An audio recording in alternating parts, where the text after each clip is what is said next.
అందరికీ నమస్కారం. ఈరోజు మరొక మంచి కథతో మీ ముందుకు.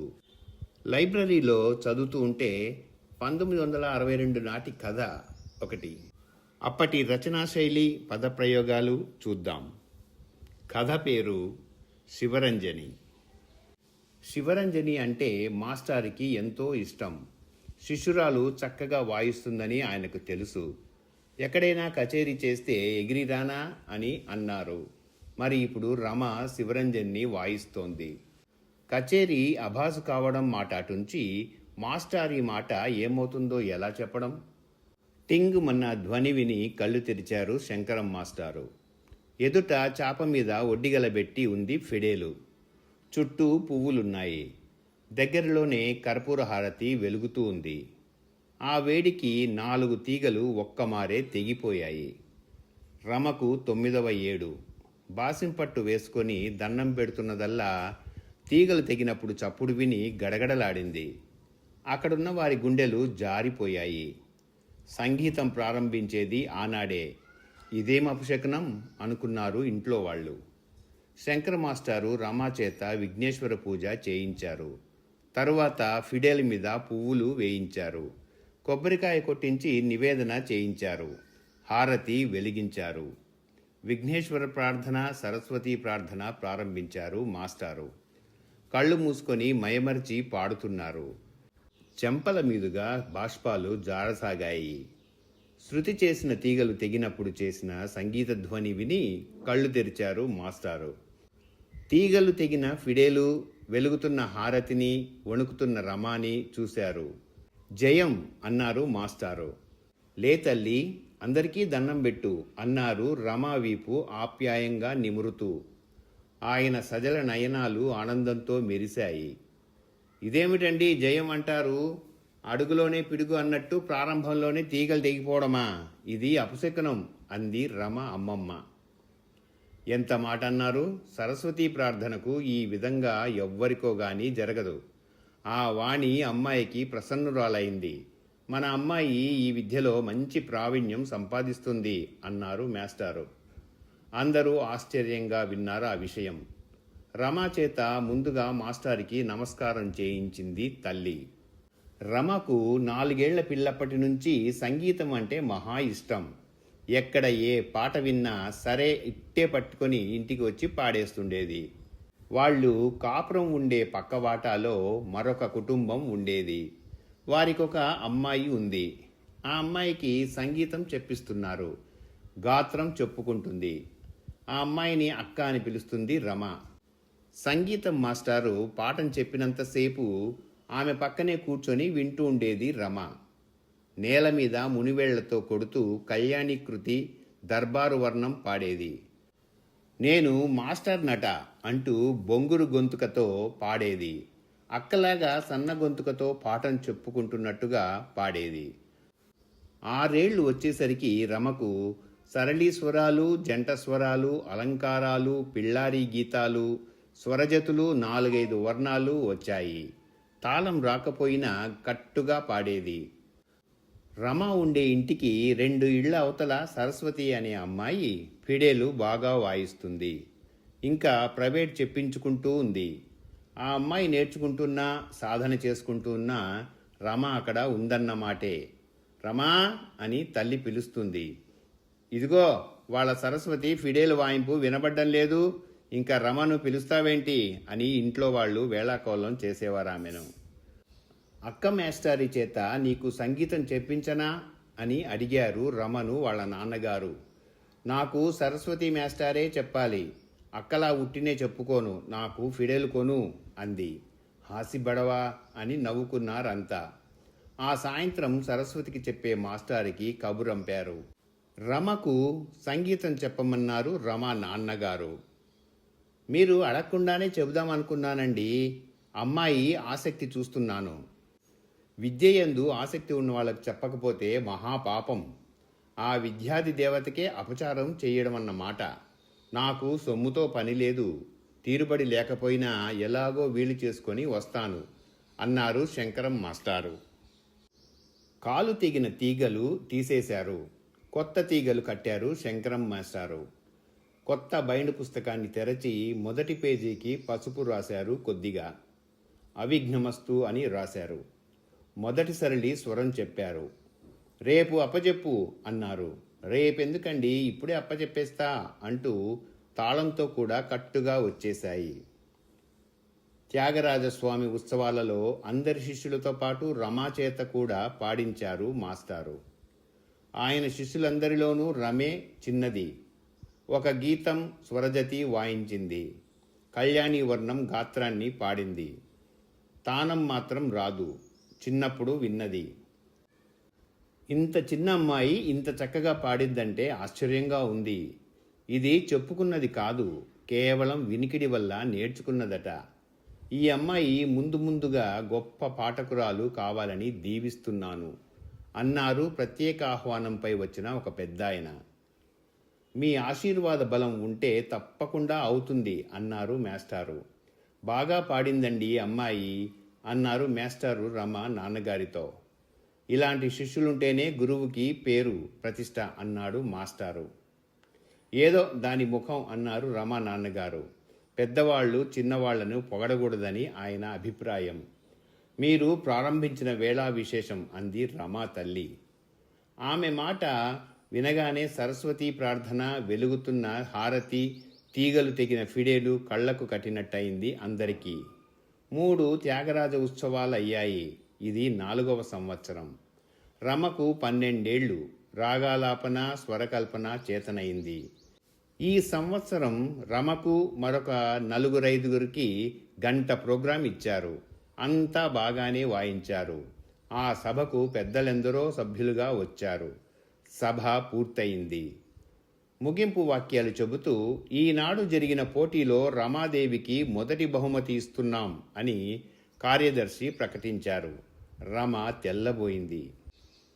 పోటీ అంటే భయపడి వాయించలేవుగా? సరిగ్గా నిజం చెప్పు. ఇప్పుడు వాయించినంత స్వేచ్ఛగా వాయించగలవా అన్నారు మాస్టారు. రమ హైస్కూల్ క్లాస్లోకి వచ్చింది. మాస్టారు రమను సంగీతం పరీక్షకు కట్టించారు.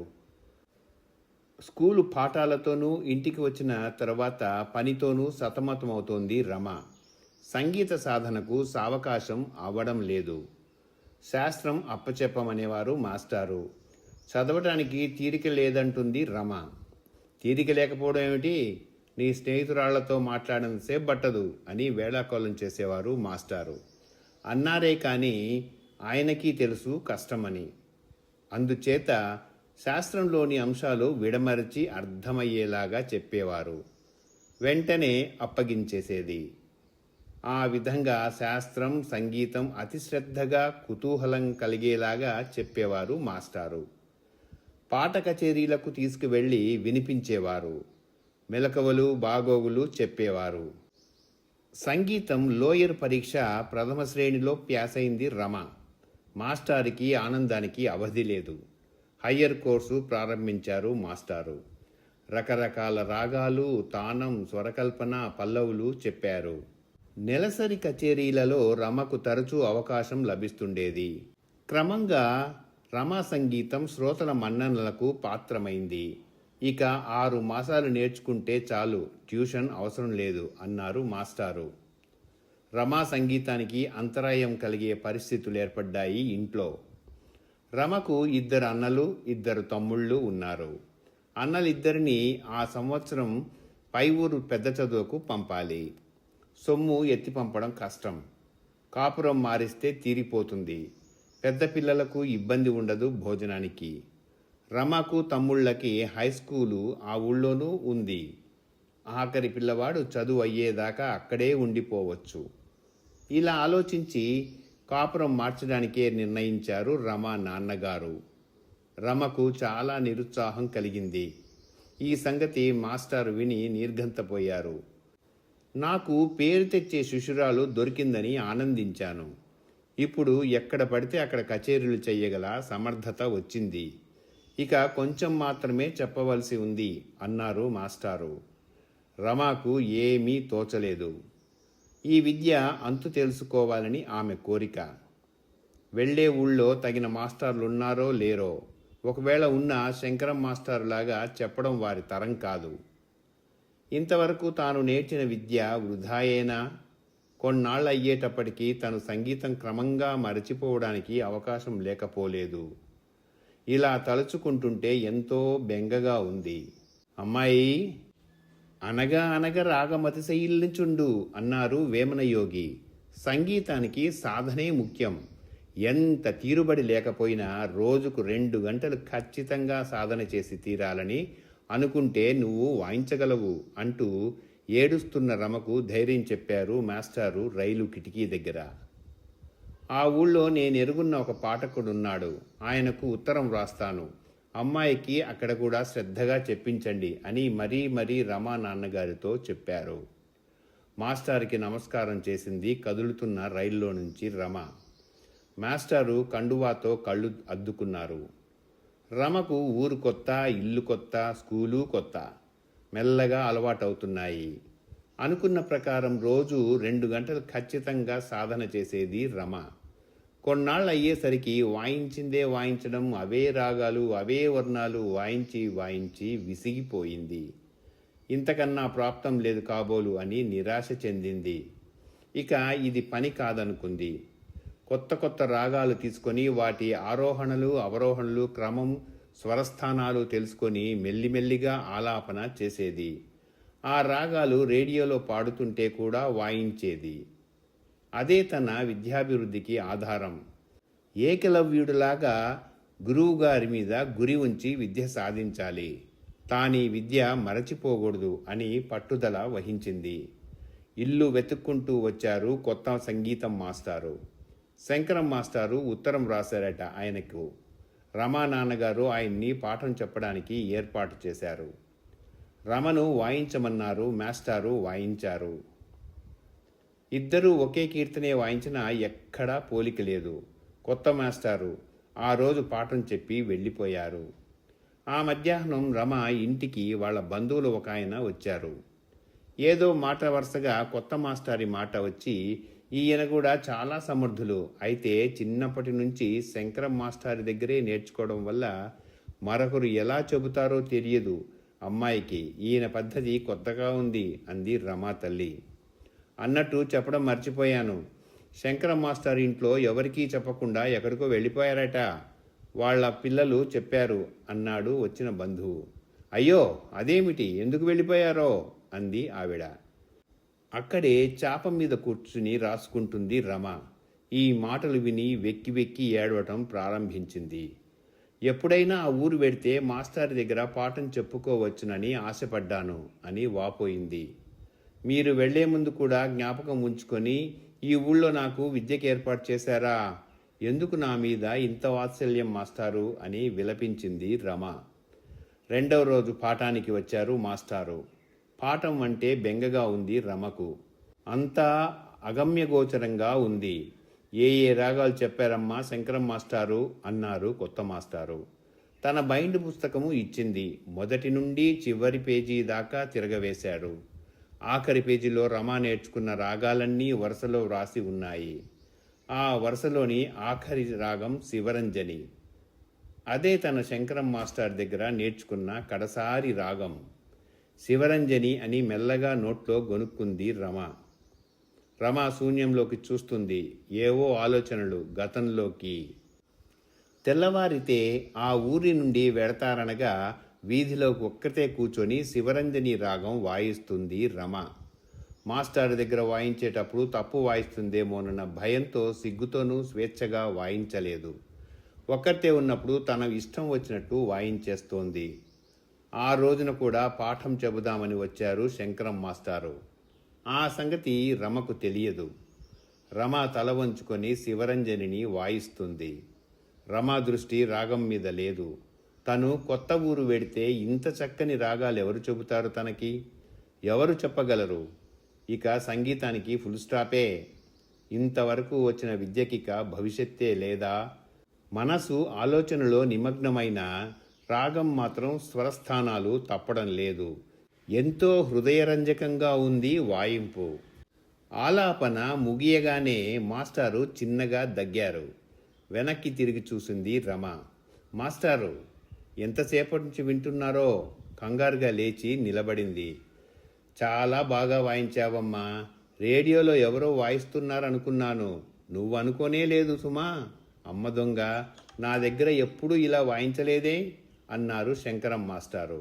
మాస్టారు, మీకు శివరంజని అంటే ఎంత ఇష్టమో నాకు తెలుసు. ప్రతి ప్రోగ్రాంలోనూ ఆ రాగం వాయించి మిమ్మల్ని స్మరించుకుంటాను. ఆ రాగము మీకు నా ఆహ్వానము అంది రమ కన్నీళ్లు తుడుచుకుంటూ. రేడియోలో వాయించితే ఇంట్లో కూర్చొని వింటాను. ఎక్కడైనా కచేరీ చేస్తే ఎగిరిరాను నా చిట్టి తల్లి కచేరీకి అన్నాడు మాస్టారు. ఆ రోజు కూడా పాఠం చెప్పారు. శాస్త్రానికి సంబంధించిన ముఖ్య విషయాలెన్నో చెప్పారు. మరి ఇప్పుడు ఆ మాస్టర్ ఎక్కడికి వెళ్ళారో? ఫిడేలు తీసుకెళ్లారట. పాపం, ఇంటి దగ్గర భార్యా బిడ్డలు బెంగపెట్టుకొని ఉంటారు ఆయన కోసం. శివరంజని వాయిస్తే వస్తానని మాట ఇచ్చారు. ఇప్పుడు తను వాయించినా ఎలా వస్తారు? రారు. ఏ కొండల్లోకైనా వెళ్ళి హాయిగా పాడుకుంటూ జీవితం గడపాలని ఉంది. నేను ఎక్కడికైనా వెళ్ళిపోయానని వింటే నా శిష్యులను మోసం చేసి వెళ్ళిపోయారని అనుకోకండి అనేవారు అప్పుడప్పుడు. అదేంటండి అంటే, ఏమీ లేదు, ఊరికనే అలా తోచింది అనేవారు మాస్టారు. ఇందుకే అని ఉంటారు. ఆయన మనసులో ఏమి తుఫానులో. రమ ఆలోచనలతో మునిగిపోయింది. ఏది శివరంజని వాయించమ్మా అన్నారు కొత్త మాస్టారు. రమ చిన్న మనసుకు శివరంజని కరుణామయమైపోయింది. తను శివరంజని పాడితే అది మాస్టారికి ఆహ్వానం. వయోలిన్ మీద ఆలపించింది శివరంజని రాగం.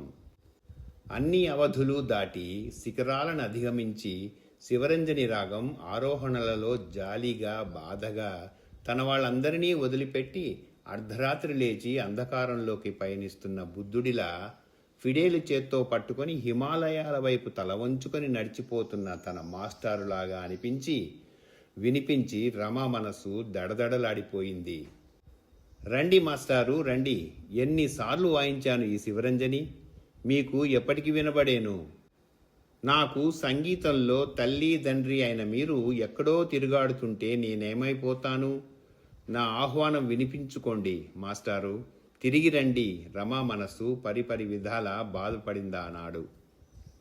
ఎవరికో రైల్లో కనపడ్డారంట అన్నారొకరు. తంజావూరు సంగీత పండితులకు ప్రసిద్ధి. ఇంకా ఏమైనా నేర్చుకుందామని ఉంది కాబోలు. అక్కడ ఒక మహాపండితుని ఆశ్రయించి శుశ్రూష చేస్తున్నారని విన్నాను. గురు శుశ్రూష యా విద్య అన్నారు కదండి అన్నారు ఆ ఊళ్ళోని పురాణం శాస్త్రులు గారు. అక్కడ వారికి కనబడ్డారని ఇక్కడ వీరికి కనబడ్డారని చెప్పడమే కానీ స్వయంగా ఆయన్ను చూసిన వాళ్ళు ఒక్కరూ లేరు. ఆయన గురించి వాళ్ళు పేపర్లో వేయించారు, రేడియోలో ప్రకటన చేయించారు. ఏమీ ప్రయోజనం కనిపించలేదు. రమా శివరంజని వాయించడం పూర్తిగా మానేసింది. వాయించడం అనే ఆలోచన వచ్చేసరికే మాస్టారు చేసిన వాగ్దానం జ్ఞాపకం వచ్చి కన్నీళ్లు వచ్చేవి. ఎంతో బాగా చెప్పేవారు శంకరం మాస్టారు. చిన్నపిల్లలకి అన్నం కలిపి తినిపించినట్లే కదా, ఎంతో బుజ్జగించి చెప్పేవారు అంటుంది రమ అమ్మగారు. మర్మం లేకుండా విద్య చెప్పారు. అమ్మాయి సంగీతాన్ని ఎవ్వరూ తప్పు పట్టలేదు అంటారు నాన్నగారు. సంగీతం ప్రారంభించిన కొత్తల్లో వేళ్లు సరియైన స్థానంలో పడేవి కావు, అపస్వరం వచ్చేవి. అప్పుడు వేలు పట్టుకుని వాయించేవారు మాస్టారు. ఒకమారు త్రిస్థాయి సాధన చేస్తున్నారు. పావు గంట అయ్యేసరికి రమా చేతులు లాగాయి, కాళ్ళు తిమ్మురులెక్కాయి. ఇక వాయించలేను అంది రమ. ఎందుకు వాయించలేవు? 1 గంట వరకు కమాను ఆపినా కాలు కదిపినా జాగ్రత్త అన్నారు మాస్టారు. అంతే, గంట వాయించేసింది. అలాగా నయానా భయానా చెప్పేవారు. ఆ విషయాలు చెబుతూ ఉంటుంది రమ. ఈ విధంగా తరచూ మాస్టర్ గారిని గురించి వాళ్ళ ఇంట్లో చెప్పుకోవడం పరిపాటైపోయింది. రమ సంగీత నైపుణ్యాన్ని చూస్తున్న కొత్త మాస్టారు సాటి పాఠకులతో చెప్పారు. ఆ ఊళ్ళో అప్పుడప్పుడు కచేరీలు రమ వెడుతుండేది. ఆమెను కూడా ఒక ప్రోగ్రాం ఇమ్మని కోరారు పాఠకులంతా. రమా నాన్నగారు అంగీకరించారు. ప్రోగ్రాం పేపర్ అచ్చు వేయించి పంచిపెట్టారు. రమకు సాయంగా తల్లి తండ్రి వచ్చారు సభకు. వేదిక మీద అడుగు పెట్టేటప్పుడు తన పూర్వపు గురువుగారిని తలుచుకొని నమస్కారం చేసింది మనసులో. చిన్నప్పటి నుండి నలుగురిలోనూ పాడటం అలవాటు చేశారు శంకరం మాస్టారు. అందుచేత ఆ అమ్మాయికి సభాకంపనం అంటే ఏమిటో తెలియదు. హంసధ్వనిలో వాతాపి గణపతి ప్రార్థనతో కచేరీ ప్రారంభించింది. క్రమప్రకారం వాయించింది. రాగం, తానం, పల్లవి అయ్యింది. కచేరీ పూర్తి కావచ్చింది. ఇక తిల్లానా వాయించాలి. అదే ఆఖరు పాట. ప్రోగ్రాంలో అచ్చువేశారు ఆ విధంగా. అయితే ఆమె వాయిస్తున్నది తిల్లానా కాదు, శివరంజని. ఎందుకు వాయిస్తుందో ఆమెకే తెలియదు. ఆ రాగం మానేసి చాలా రోజులైంది. ఇదేమిటి, ఇది ప్రారంభించింది, అంతా బాగానే ఉందనుకుంటుంటే చివరకు పాడు చెయ్యరు కదా అనుకుంటూ కంగారు పడుతున్నారు తల్లి తండ్రి. ఆమెకి ఇదేమీ తెలియదు. ఆవేశంగా వాయించేస్తోంది. బాగా సాధనలో ఉన్నట్టే ఉంది. అందరి కళ్ళు చెమ్మగిల్లుతున్నాయి. శివరంజని జాలి రాగం అంటారు. ఆ రాగం వింటుంటే హృదయం ద్రవించిపోతున్నట్లు అనుభూతి కలుగుతుంది. ఆ రోజల్లా మబ్బుగా ఉంది. రమ శివరంజని వాయిస్తుంది. వానజల్లు ప్రారంభమైంది. బయట లౌడ్ స్పీకర్ దగ్గర వింటున్న జనం లోపలికి సర్దుకుంటున్నారు. వారిలో తల మీద కండువా కప్పుకొని ఒక ఆయన అందరినీ తప్పించుకుంటూ వచ్చి సభావేదిక ముందు వరుసలో కూర్చున్నాడు. గడ్డం మాసి ఉంది. బట్టలు ధూళిగా ఉండి చాలా దూర ప్రయాణాలు చేసిన లక్షణాలు కానవస్తున్నాయి. ముగ్ధుడై వింటున్న ఆయన్ను కుతూహలంగా చూసి, ఏ ఊరు తమరిది అన్నారు పక్కనున్న ఒకరు. ఈ ప్రాంతమే, యాత్రలు చేసుకొని వస్తున్నాను. ఇందాకనే ఈ ఊరు వచ్చాను. ప్రోగ్రాం కాగితం చూశాను. నాకు సంగీతం అంటే సరదా. శివరంజని రాగం అంటే అన్ని రాగాల కంటే చాలా ఇష్టం అన్నాడు ఆ వ్యక్తి. రమ కళ్ళు మూసుకొని వాయిస్తుంది. చెంపల మీదుగా కన్నీళ్లు ప్రవహిస్తున్నాయి. నాగస్వరం వింటున్న నాగుబాముల్లా తల ఊపుతున్నారు సభ్యులు. ఇవేమీ రమకు తెలియవు. కొంతసేపటికి రాగం ఆపింది. ఫిడేలు కింద పెట్టి కళ్ళు తెరిచింది. కళ్ళు తెరిచిన రమ తన ఎదుట మాస్టారు. తేరిపారా చూసింది రమ. తల మీదుగా అదే రుద్రాక్ష అంచు కండువా కప్పుకొని మొదటి వరుసలో కూర్చున్నారు. నీ శివరంజని విని వచ్చానమ్మా అన్నారు నవ్వుతూ శంకరం మాస్టారు. రమా చేతిలోని కమాను తెలియకుండానే క్రిందకి జారిపోయింది. ఇంతటితో కథ సమాప్తం. ఈ కథ మీకు నచ్చినట్లయితే లైక్ చేయండి, కామెంట్ చేయండి, తప్పకుండా షేర్ చేయండి, మరచిపోకుండా సబ్స్క్రైబ్ చేయండి. అందరికీ ధన్యవాదాలు. ఇక సెలవు.